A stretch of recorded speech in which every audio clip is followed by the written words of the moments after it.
गुरुपौर्णिमेच्या या पवित्र दिवशी ऐका स्वामींच्या एका लाडक्या भक्ताची अद्भुत कथा. अशक्यही शक्य करतील स्वामी. या एका वाक्यावर महादूचा अखंड विश्वास होता. ही कथा आहे अक्कलकोटच्या महादूची. गरीब होता, पण स्वामी भक्तीत मात्र श्रीमंत होता. त्या काळी अक्कलकोटवर भीषण दुष्काळ कोसळला. अन्न पाण्यासाठी माणसं तडफडू लागली. स्वामी राया, माझ्याकडे काहीच नाही, पण माझा जीव तुमच्या चरणी अर्पण आहे. गुरुपौर्णिमेला गुरुचरणी ठेवलेली खरी श्रद्धा कधी व्यर्थ जात नाही. महादूचीही गेली नाही. खूप भूक लागलीये, काहीतरी खायला द्या ना बाबा.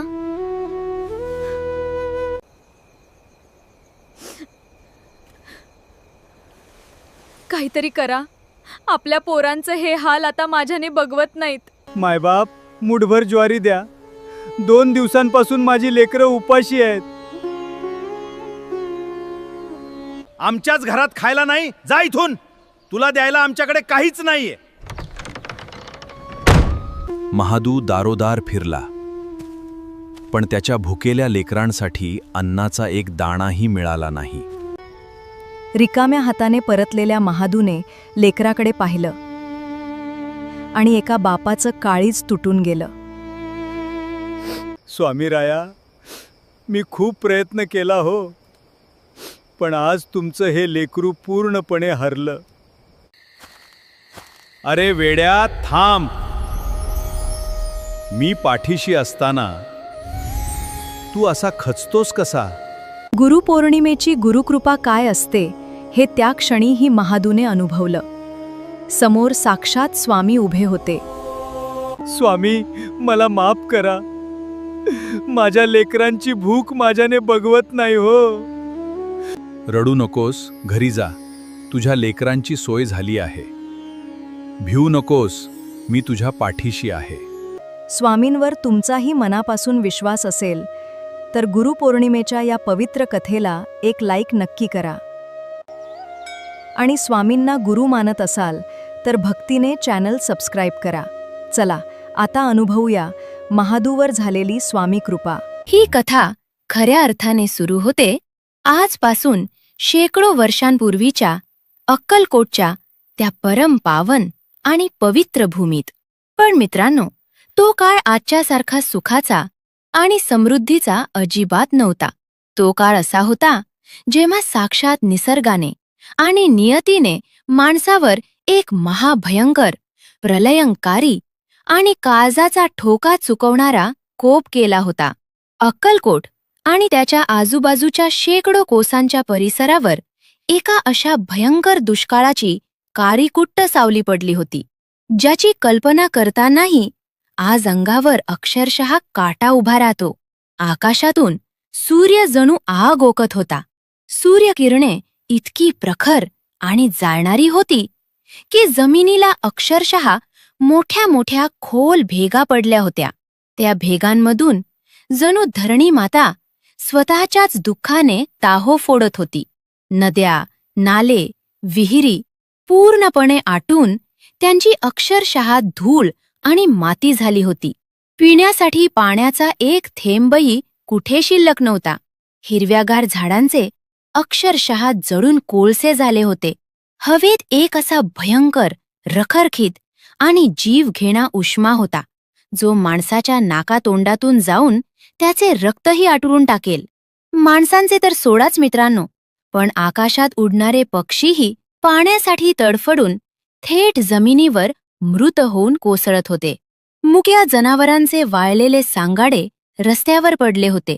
साक्षात दगडालाही पाझर फुटेल अशी ती काळजाला पीळ पाडणारी आणि भयंकर परिस्थिती होती. भूक आणि तहान या 2 राक्षसांनी संपूर्ण अक्कलकोट नगरीला आपल्या भयानक जबड्यात पकडले होते. आणि याच अक्कलकोट नगरीच्या एका अत्यंत दुर्गम आणि एकाकी कोपऱ्यात एका मोडक्या तोडक्या, कुडाच्या आणि गवताच्या झोपडीत राहत होता साक्षात अक्कलकोटच्या परब्रह्माचा एक अत्यंत साधा, भोळा आणि गरिबीने पिचलेला परमभक्त महादू. मित्रांनो, महादू अत्यंत प्रामाणिक, सरळमार्गी आणि रक्ताचे पाणी करून कष्ट करणारा माणूस होता. त्याच्या अंगावर घालण्यासाठी धर कपडाही नसायचा. दिवसभर रखरखत्या उन्हात घाम गारून तो दुसऱ्यांच्या शेतात किंवा वाऱ्यावर मजुरी करायचा. तेव्हा कुठे संध्याकाळी त्याच्या घरात चुलीवर 2 भाकरी भाजल्या जायच्या. घरात त्याची धर्मपत्नी आणि 2 अत्यंत लहान, निरागस आणि कोळी मुले होती. महादूच्या घरात 18 विश्वे दारिद्र्य होते. पण त्याच्या झोपडीत एक गोष्ट मात्र साक्षात कुबेराच्या खजिन्यापेक्षाही मोठी होती, आणि ती म्हणजे त्याची श्री स्वामी समर्थांवरील अढळ आणि निस्सीम भक्ती. घरात खायला दाणा नसला तरी महादूच्या आणि त्याच्या पत्नीच्या ओठांवर कायम एकच नाग असायचे, श्री स्वामी समर्थ. पण मित्रांनो, देव जेव्हा परीक्षा घेतो तेव्हा तो भक्ताला अक्षरशः मुळापासून कादरवून सोडतो. या महाभयंकर दुष्काळाने महादूच्या त्या छोट्याशा सुखी संसाराची अक्षरशः राखरांगोळी करायला सुरुवात केली. जसा दुष्काळ वाढू लागला तशी महादूची मजुरी मिळणे पूर्णपणे बंद झाले. जो शेतकरी स्वतःच अन्नाशिवाय तडफडत होता तो महादूला काम आणि पैसा कुठून देणार? एक दिवस अत्यंत भयंकर अवस्थेत पुढे सरकू लागला. 1 दिवस गेला, 2 दिवस गेले, आणि पाहता पाहता घरातील धान्याचा, ज्वारीचा शेवटचा दाणाही संपला. महादूच्या घरात आता फक्त रिकामी मडकी आणि चूल उरली होती. तो पहिला दिवस होता जेव्हा महादूच्या घरात चूल पेटलीच नाही. लहान मुलांना काय समजणार दुष्काळ काय असतो ते? ती कोवळी लेकरे अन्नासाठी रडू लागली.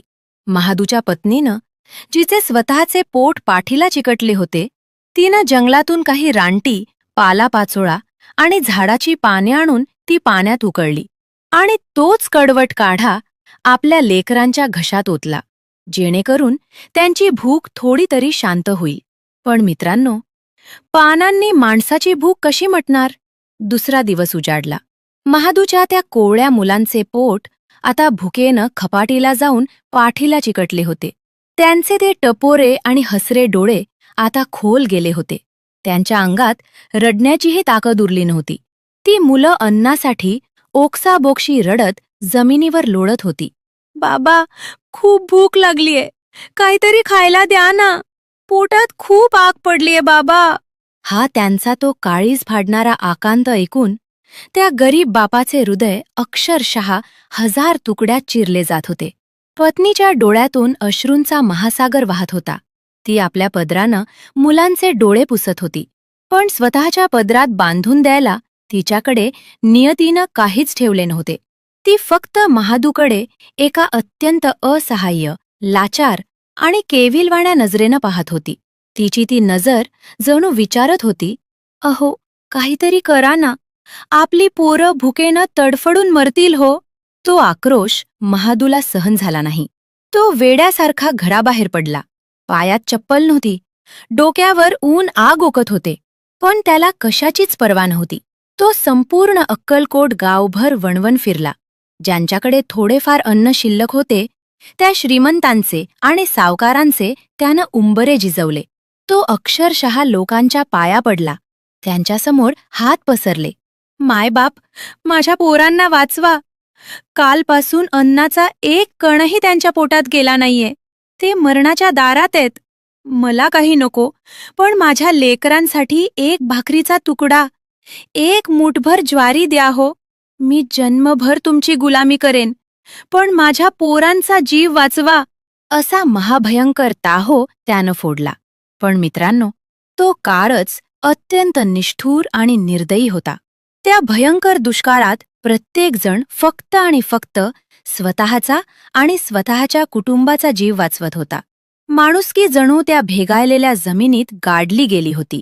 कुणीही, होय, कुणीही त्या गरीब आणि लाचार बापाला भीक घातली नाही. काहींनी तर त्याला धक्के मारून आपल्या घराबाहेर हाकलून दिले. इथे आमचेच वांधे आहेत आणि तू भीक मागायला आलास? चालता हो इथून. असे अत्यंत कठोर शब्द त्याच्या कानावर पडले.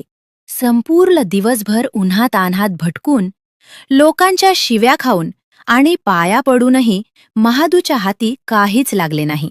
तो रिकाम्या हातानं, जड पावलांनी, मान खाली घालून आपल्या झोपडीकडे परतला. जेव्हा तो दारात उभा राहिला तेव्हा आतून येणारा त्याच्या मुलांच्या रडण्याचा क्षीण आवाज त्याच्या कानावर पडला. तो आवाज ऐकताच महादूच्या सहनशीलतेचा, त्याच्या संयमाचा आणि त्याच्या हिंमतीचा कायमचा अंत झाला. त्याला स्वतःच्या जगण्याची, स्वतःच्या गरिबीची आणि स्वतःच्या अस्तित्वाचीच भयंकर लाज वाटू लागली. एक बाप म्हणून तो पूर्णपणे हरला होता. तो जमिनीवर कोसळला आणि स्वतःचे केस ओढून ढसाढसा रडू लागला. त्याच्या डोक्यात आता एका महाभयंकर विचारानं थैमान घालायला सुरुवात केली होती. मी कसला बाप, जो स्वतःच्या रक्ताच्या आणि काळजाच्या तुकड्यांना 2 वेळचे अन्न देऊ शकत नाही. ज्या बापाला स्वतःची लेकरे भुकेने तडफडताना उघड्या डोळ्यांनी पाहावी लागतात, त्या बापाने जिवंत राहण्यात तरी काय अर्थ आहे? या लाचार, भिकारी आणि रोजच्या मरणप्राय जगण्यापेक्षा एकदाचे मरण पत्करलेले 100 पटीने बडे. मी मेलो तर किमान मला पोरांचे हे हाल तर पाहावे लागणार नाहीत. मित्रांनो, गरिबीने आणि हताशपणाने माणसाला किती वेडे आणि लाचार बनवले जाते याचे हे एक जिवंत आणि भयंकर उदाहरण होते. पोटाची आग माणसाला साक्षात मृत्यूच्या दारात ढकलत होती. महादूने एक अत्यंत कठोर, अमानवीय आणि काळजाचा ठोका चुकवणारा निर्णय घेतला. तो तसाच घराबाहेर धावला. त्याने मागे वळून आपल्या झोपडीकडे, आपल्या पत्नीकडे किंवा मुलांकडे पाहिलेही नाही, कारण जर त्याने पाहिले असते तर त्याचे पाऊल तिथेच थबकले असते. डोळ्यांतून घळाघळा अश्रू वाहत होते. पायात चप्पल नव्हती, अंगावर धड कपडा नव्हता. रखरखीत आणि भाजून काढणाऱ्या त्या वाळूवरून, काटेडे झुडपांमधून तो गावाबाहेरच्या एका अत्यंत खोल, भयानक आणि निर्जन विहिरीकडे सुसाट धावत सुटला. त्याच्या पायांना काटे टोचत होते, रक्त वाहत होते, पण त्याला त्या वेदना जाणवतच नव्हत्या, कारण त्याच्या काळजात पोटातील भुकेपेक्षाही भयंकर अशी दुःखाची आग भडकली होती. त्याला आजूबाजूचे काहीही दिसत नव्हते, ऐकू येत नव्हते. त्याला फक्त एकच गोष्ट दिसत होती, आणि ती म्हणजे मृत्यू. एक असा कायमचा अंधार जो त्याला त्याच्या सर्व दुःखातून, जबाबदारीतून आणि या गरिबीच्या शापातून कायमची मुक्ती देईल. त्याला वाटले, या अंधाऱ्या विहिरीत उडी मारून आपले प्राण संपून टाकावेत, म्हणजे पोरांचे हे मरणप्राय हाल उघड्या डोळ्यांनी पाहावे लागणार नाहीत. धापा टाकत, रडत आणि स्वतःला शिव्या देत महादू त्या निर्जन विहिरीच्या काठावर पोहोचला. विहीर अत्यंत जुनी, पडक्या अवस्थेत आणि खूप खोल होती. आत पाण्याचा थेंब नव्हता, पण तळाशी फक्त जीवघेणे दगड आणि अथांग काळोख होता. महादू त्या विहिरीच्या अगदी टोकावर जाऊन उभा राहिला. त्याने आपले हात जोडले, त्याने आपले डोळे घट्ट मिटले. शेवटचे, अगदी शेवटचे त्याने आपल्या पत्नीचे आणि लेकरांचे निरागस तोंड आठवले. त्याच्या डोळ्यांतून अश्रूंचा एक मोठा थेंब निसटला आणि तो त्या विहिरीच्या अथांग अंधारात जाऊन पडला. त्याने आकाशाकडे मान वर केली आणि अत्यंत जड अंतःकरणाने तो पुटपुटला, स्वामी, श्री स्वामी समर्थ महाराज, मला माफ करा. मी हरलो स्वामी, मी खूप हरलो. आता या जन्माची आपली साथ इथवरच. माझ्या पोरांना सांभाळा प्रभू, असे म्हणून स्वतःला त्या भयंकर विहिरीच्या अंधारात कायमचे झोकून देण्यासाठी महादूने आपले एक पाऊल हवेत उचलले. त्याचा मृत्यू आता केवळ एका सेकंदाच्या अंतरावर होता, पण पुढच्याच क्षणी. मित्रांनो, ज्या क्षणी महादू विहिरीत कोसळणार होता, त्याच क्षणी संपूर्ण आसमंत हादरून सोडणारा, साक्षात काळालाही जागेवर गोठून टाकणारा आणि मृत्यूच्या दारात उभा राहून यमराजालाही मागे ढकलणारा एक महाभयंकर, अत्यंत खडा, पण तरीही अथांग प्रेमाने आणि वात्सल्याने भरलेला एक आवाज त्या निर्जन, भयान जागी घुमला. महाद्या, ए महाद्या, थांब तिथेच, कुठे चाललास? तो आवाज, तो एकच आवाज ऐकून महादूच्या पायाखालची जमीनच सरकली. त्याच्या अंगावर अक्षरशः हजारो व्होल्टची वीज कोसळल्यासारखा तो तिथेच थबकला. त्याचे उचललेले पाऊल हवेतच गोठले. त्याच्या हृदयाचा ठोका एक क्षणभर थांबला. या निर्जन जंगलात, जिथे माणसाचे नावोनिशाण नाही, तिथे मला माझ्या नावाने हाक मारणारे कोण आले? त्याने अत्यंत भीतीने, खरखर कापत आणि डोळे विस्फारून मागे वळून पाहिले. आणि पुढच्याच क्षणी त्याचे डोळे आश्चर्याने आणि अविश्वासाने फाटून गेले. त्याचे श्वास तिथेच घशातच अडकले. विहिरीच्या त्या काठावर, रखरखत्या उन्हातही, जिथे साक्षात कोट्यावधी सूर्यांचे तेज फिके पडावे असे एक अथांग आणि अलौकिक तेज घेऊन, चेहऱ्यावर संपूर्ण जगाची करुणा आणि डोळ्यांत साक्षात वात्सल्याचा महासागर घेऊन, एक अजानुबाहू, दिव्य आणि भव्य मूर्ती उभी होती, ज्यांच्या नुसत्या उपस्थितीनं त्या रखरखत्या उन्हातही अचानक चंदनाचा अत्यंत शीतल आणि सुगंधित वारा वाहू लागला होता. ते दुसरे तिसरे कुणीही नव्हते मित्रांनो. ते होते अक्कलकोटचे परब्रह्म, साक्षात भगवान दत्तात्रेयांचे पूर्ण अवतार श्री स्वामी समर्थ महाराज. त्यांची ती 6.5 फुटांची देहयष्टी, गुडघ्यापर्यंत पोचणारे ते लांब हात, अंगावर तो कौपीन आणि कपाळावरचे ते तेज पाहून महादूला स्वतःच्या डोळ्यांवर विश्वासच बसेना. त्याचे डोके सुन्न झाले. साक्षात त्रैलोक्याचा स्वामी, ज्याच्या दर्शनासाठी राजे महाराजेही वर्षानुवर्षे ताटकळत उभे राहतात, तो साक्षात परमेश्वर आज एका अत्यंत गरीब, लाचार आणि आत्महत्या करायला आलेल्या मजुरासाठी तिथे त्या निर्जन जंगलात धावून आला होता. हे दृश्य पाहताच महादूची सर्व शुद्ध हरपली. तो विहिरीच्या काठावरून मागे वळला आणि जीवाच्या आकांताने रडत थेट साक्षात स्वामींच्या चरणांवर जाऊन कोसळला. तो स्वामींचे पाय घट्ट पकडून जमिनीवर स्वतःचे डोके आपटत ओक्साबोक्शी रडत ताहो फोडू लागला. मला क्षमा करा प्रभू, मला मरू द्या. मी खूप गरीब आहे, मी दरिद्री आहे स्वामी. मी हरलोय. माझ्या पोरांना मी अन्न देऊ शकत नाही. ते तिथे झोपडीत अन्नासाठी तडफडत आहेत आणि मी इथे काहीच करू शकत नाही. मला हे गरिबीचे, लाचारीचे आणि रोजच्या मरणाचे जिणे आता नकोय स्वामी. मला जाऊ द्या प्रभू, मला मरू द्या. महादूचा तो आक्रोश ऐकून साक्षात जंगलातल्या झाडांनाही रडू आले असते.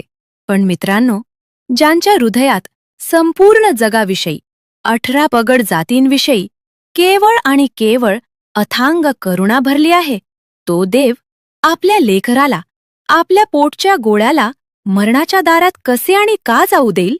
स्वामींचे ते नेहमीचे रौद्र रूप अचानक अत्यंत शांत, शीतल आणि प्रेमळ झाले. त्यांच्या डोळ्यांतून प्रेमाचा पाझर फुटला. त्यांनी खाली वाकून आपल्या अत्यंत कोमल हातांनी त्या रडणाऱ्या, थरथर कापणाऱ्या आणि मातीने माखलेल्या महादूला आपल्या हाताने उठवले. त्याच्या पाठीवरून आपला तो अभयहस्त, ज्या हाताने साक्षात मृत्यूलाही मागे सारण्याची ताकद होती, तो हात अत्यंत प्रेमाने फिरवला आणि संपूर्ण जगाला तारणारे ते साक्षात परब्रह्म अत्यंत गोड हास्य करत महादूच्या डोळ्यांत डोळे घालून म्हणाले, अरे वेड्या, अरे मूर्खा, मरण हे संकटावरचे उत्तर आहे का रे? आणि मी इथे अक्कलकोटमध्ये जिवंत असताना, माझ्या अस्तित्वात असताना तू मृत्यूला कवटाळाला चाललास? अरे मी आलोय ना, मग तुला कसली भीती? जा, आत्ताच्या आता तुझ्या झोपडीत जा. तुझे लेकरे तुझी वाट पाहत आहेत. जा महाद्या, मागे वळून पाहू नकोस. मित्रांनो, तो केवळ एक स्पर्श नव्हता, ती साक्षात संजीवनी होती. त्या एका स्पर्शानं आणि स्वामींच्या त्या अमृततुल्य शब्दांनी महादूच्या अंगात साक्षात हजारो हत्तींचे बळ संचारले. त्याच्या मनातील तो आत्महत्येचा भयंकर अंधार एका क्षणात दूर झाला. स्वामींनी त्याला अक्षरशः मृत्यूच्या आणि यमराजाच्या दाढेतून बाहेर खेचले होते. महादू जड अंतःकरणानं डोळे पुसत आपल्या झोपडीकडे परतायला निघाला. पण तो चालत असताना त्याच्या मनात अनेक विचारांचे काहूर माजले होते. स्वामींनी माझे प्राण तर वाचवले, त्यांनी मला धीरही दिला, पण माझ्या घरात खायला अन्नाचा एक दाणाही नाहीये. दुष्काळ तर तसाच आहे. माझ्या पोरांची भूक कशी मटणार? मी घरी जाऊन त्यांना काय देऊ? अशा अनेक शंका आणि दुविधा घेऊन तो चालत होता. पण स्वामींच्या आज्ञेचे पालन करत तो झोपडीच्या जवळ पोहोचला. तो रडत रडत झोपडीच्या दारात पोहोचला आणि मित्रांनो, पुढच्याच क्षणी त्याने जे पाहिले आणि जे ऐकले ते साक्षात मानवी बुद्धीच्या, तर्कशास्त्राच्या आणि विज्ञानाच्या पूर्णपणे पलीकडचे होते. तो एक असा महाचमत्कार होता ज्याने महादूचे आयुष्य आणि त्याचे नशीब एका क्षणात कायमचे बदलून टाकले. झोपडीच्या आतून आता मुलांच्या रडण्याचा, किंचाळण्याचा किंवा भुकेने तडफडण्याचा आवाज येत नव्हता, तर आतून मुलांच्या अत्यंत आनंदी हसण्याचा, खिदळण्याचा आणि पोटभर जेवून तृप्त झाल्याचा आवाज येत होता. महादूनं अत्यंत भीत आणि आश्चर्यानं झोपडीत पाऊल टाकले आणि समोरचे दृश्य पाहून तो अक्षरशः थक्क झाला. त्याचे डोळे पांढरे व्हायची वेळ आली. त्याची दोन्ही मुले हातात ताजे गरम अन्नाचे घास घेऊन अत्यंत आनंदानं पोटभर जेवत होती. त्याच्या पत्नीच्या चेहऱ्यावर आता दुःखाचा लवलेशही नव्हता, तर तिथे एक प्रचंड मोठा कृतज्ञतेचा आनंद होता. पण सर्वात मोठा धक्का महादूला तेव्हा बसला जेव्हा त्यानं झोपडीच्या कोपऱ्यात पाहिले. ज्या घरात काल पाणी पिण्यासाठी नीट मडके नव्हते, त्या झोपडीच्या एका कोपऱ्यात धान्याच्या, ज्वारीच्या, तांदळाच्या आणि डाळींच्या भल्या मोठ्या गोण्या भरून ठेवल्या होत्या. तिथे भाजीपाला आणि संसाराला लागणारे सर्व साहित्य मुबलक प्रमाणात ठेवले होते. हे सर्व साहित्य इतके होते की पुढील पूर्ण वर्षभर जरी दुष्काळ राहिला तरी महादूच्या कुटुंबाला अन्नाची कोणतीही कमतरता भासणार नव्हती. महादूला काहीच समजेना. तो वेड्यासारखा बघत राहिला. हे स्वप्न तर नाही ना, असं त्याला वाटू लागले. तेव्हा त्याच्या पत्नीनं डोळ्यांत पाणी आणून अत्यंत आनंदानं महादूला सांगितले, अहो, तुम्ही कामाच्या शोधात बाहेर गेल्यावर लगेचच चमत्कार झाला. गावातील एक अत्यंत मोठा, प्रतिष्ठित आणि तेजस्वी दिसणारा सावकार स्वतःहून आपल्या दारात चालत आला होता. तो म्हणाला की महादूला सांग त्यांना आता मजुरीची काळजी करू नये. मी त्याला माझ्या वाड्यावर एक खूप मोठे आणि कायमस्वरूपी काम दिले आहे आणि हे सर्व धान्य, रेशन आणि त्या कामाचे आगाऊ पैसे तो सावकार स्वतः आपल्या घरात ठेवून गेला. अहो, आपला संसार वाचला, आपली पोरं जगली. हे वाक्य कानावर पडताच महादूच्या पायाखालून जमीन सरकली. त्याचे अंग थरथरायला लागले. त्याला समजायला एक सेकंदही लागला नाही की या दुष्काळात जिथे कुणी कुणाला पाण्याचा थेंब देत नाही, तिथे कोण सावकार स्वतःहून धान्य आणि पैसे द्यायला दारात येईल. तो सावकार दुसरा तिसरा कुणी नसून तो साक्षात माझे अक्कलकोटचे स्वामीच होते. त्यांनी केवळ विहिरीच्या काठावर माझा जीवच वाचवला नाही, तर माझ्या गरिबीचा, माझ्या दारिद्र्याचाही कायमचा अंत केला होता. साक्षात कुबेराचा खजिना त्यांनी एका क्षणात माझ्या झोपडीत रिकामा केला होता. महादू तिथेच त्या धान्याच्या गोण्यांसमोर जमिनीवर कोसळला. त्याचे दोन्ही हात जोडले गेले आणि डोळ्यांतून पुन्हा एकदा अश्रूंच्या धारा वाहू लागल्या. पण मित्रांनो, हे अश्रू आता दुःखाचे, लाचारीचे किंवा गरिबीचे नव्हते, तर ते अश्रू साक्षात आनंदाचे, भक्तीचे आणि त्या परमेश्वराविषयीच्या अथांग कृतज्ञतेचे होते. स्वामी, ओ स्वामी, तुम्हीच माझे मायबाप, तुम्हीच माझा आधार. मी अडाणी तुम्हाला ओळखू शकलो नाही. तुम्ही माझ्या पोरांना जीवनदान दिले प्रभू. असा टाहो फोडत महादू स्वामींच्या नावाचा जयघोष करू लागला.